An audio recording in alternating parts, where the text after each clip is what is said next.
प्रश्न क्रमांक 1. गाव पातळीवर जमिनीचा महसूल गोळा करण्याची प्राथमिक जबाबदारी कोणाची असते? ए. सरपंच, बी. ग्रामसेवक, सी. तलाठी, डी. पोलीस पाटील.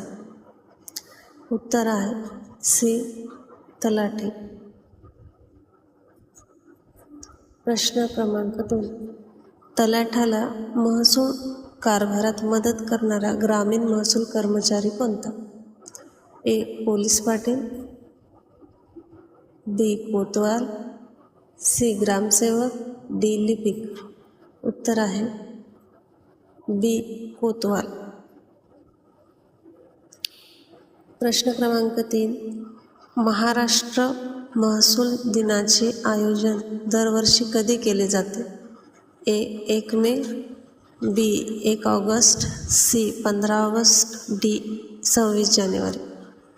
उत्तर आहे 1 ऑगस्ट. प्रश्न क्रमांक 4.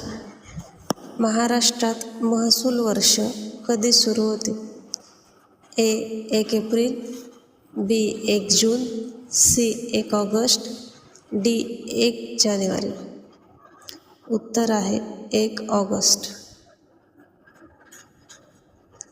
प्रश्न क्रमांक 5.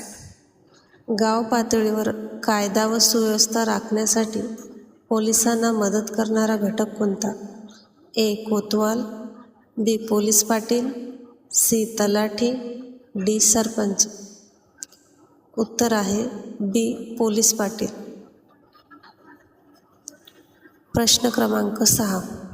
महाराष्ट्र जमीन महसूल कायदा कोणत्या वर्षी संमत झाला?